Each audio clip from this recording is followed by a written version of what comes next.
sujudnya rasanya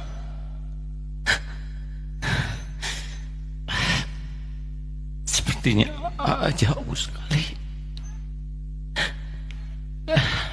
dari yang Ustaz sampaikan tadi. Saya kurang belum mengerti. Jangan kenapa bahasa Arab juga tidak fasih. Ilmu kita jauh. Gimana Ustaz?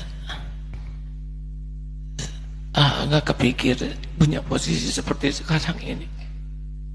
Tapi kalau kriteria ulama seperti tadi,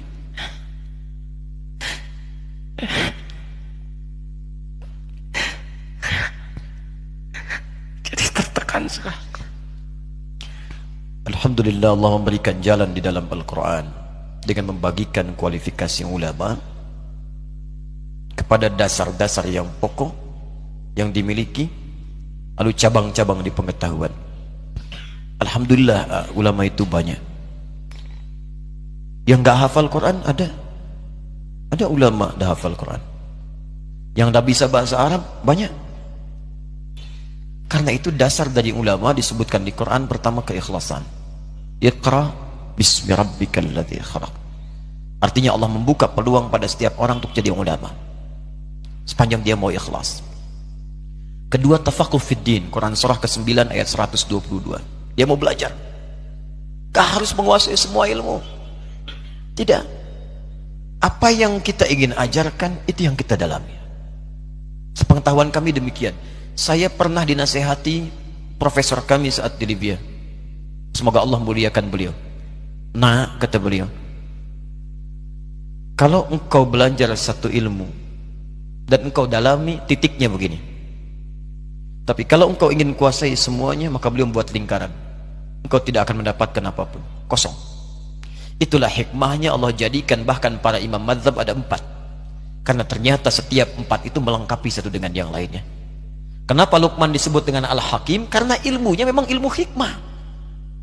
Gak ada yang lainnya. Luqman bukan ahli fikih, Luqman bukan ahli tafsir, tapi belajar hikmah dipraktekkan. Saking dihormatinya, diapresiasi oleh Allah, diabadikan namanya dalam Al-Quran surah ke-31, surah Luqman. Imran bukan ulama, Imran orang soleh, tapi menyiapkan anaknya Maryam dekat dengan Allah. Fokus ibadah, satu passion. Diberuntungnya turun ayat kata Allah, wa makanal mu'minuna liyanfiru kaffah. Tidak semua orang mesti berperang, semua berjihad. Ada pahala besar yang akan aku turunkan. Ya, falaula nafara min kulli firqatin minhum ta'ifah liyatafaqahu fid din. Hendaklah ada sebagian orang yang ingin bertafaqquh fid din. Ad-din itu Islam. Quran surah ketiga ayat 19. Inna dina indallahil Islam. Islam pun dibagi lagi di hadis Muslim. Ya, pertama, al-Islamu an tashhada an la ilaha illallah wa anna Muhammadar Rasulullah. Orang Islam itu bersyahadat. Syahadat ada ilmunya. Quran surah ke-47 ayat 19. Fa'lam, mesti punya ilmu annahu la ilaha illallah. Untuk bisa menguatkan tauhid kita bahwa tidak ada Tuhan selain Allah. Ilmunya disebut dengan ilmu tauhid. Ada ulama yang fokus di tauhid saja. Oh, bisa ambil itu. Dalami.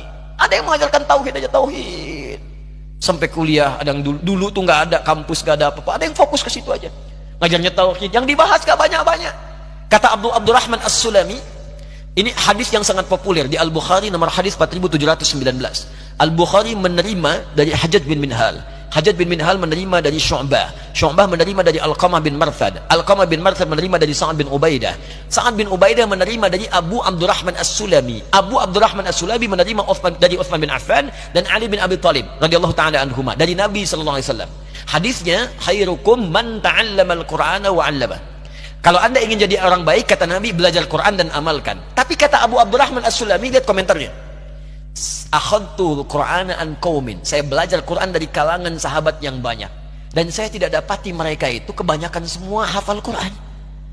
Sahabat. Kebanyakan mereka, kata Abu Abdurrahman As-Sulami, ngapalin 5 ayat, diamalkan. Ngapalin 10 ayat, diamalkan. Dan gak semuanya jadi ulama. Mengamalkan apa yang ia pelajari sesuai passionnya. Ada ulama di bidang tijarah bisnis, Utsman bin Affan, Abdurrahman bin Auf. Ada yang di bidang hukum, ya. Abdullah bin Abbas di tafsir, Abdullah bin Umar di fiqih. Fokusnya, passionnya. Kemudian nanti ada fikih sholat. Waktu qimah sholat, ahli di bidang fikih. Ada tauhid, ada fikih, ada usul fikih. Alhamdulillah, Allah karuniakan di tauhidnya. Bukankah Nabi pertama buka pesantren tauhid? Darut tauhid. Ya kan? Di Mekah itu kan darut tauhid. Allah Alhamdulillah punya 400 meter di awalnya. Nabi mungkin 40 kali 40 nggak nyampe. Dan itu wakaf. Makanya fitrah dakwah itu awalnya pasti itu wakaf. Kontrak dulu. Nabi kan dulu wakaf. Dipakai dulu tuh punyanya Arqam bin Abi Arqam, Baitul Arqam, Darul Arqam. Anak muda 17 tahun mewakafkan rumahnya untuk taklim Nabi. Peserta cuma 40 orang. Dikenal as-sabiqun al-awwalun. Yang diajarkan tauhid aja. Kalau Nabi tauhid. Tapi alumni Darul Arqam menyebar ke muka bumi, semua sukses dan berhasil membawa risalah Islam. 40 orang. Hebatnya di situ. Kalau ikhlas, dekatkan oleh Allah. Datang Abu Bakar, bagian donaturnya. Datang Utsman lagi. Dikenalkan orang-orang hebat, maka di situ jadi donasi kuat. Makanya saat pindah ke Madinah masjidnya lebih luas, lebih luas, orang lebih banyak lagi. Itu fitrah. Kalau kita ikhlas awalnya mungkin kontrakan, rumah biasa, Allah akan kirimkan orang-orang hebat dengan dananya, dengan supportnya, dengan kekuatannya. Ahli militernya masuk Islam, Khalid bin Walid, ahli militernya. Mungkin nanti Panglima akan datang, ini akan datang. Banyak orang datang, 12.000 akhirnya. Dari 40, Nabi punya 12.000 sahabat kemudian hari. 38 jadi panglima. Satu panglimanya bisa setara untuk menaklukkan Persia dan Romawi. Alhamdulillah, syukuri. Mau fokus di tauhid, fokus di hikmah, silahkan. Mungkin kami yang di fikih, ada yang di Quran, ya fokus dan saling melengkapi.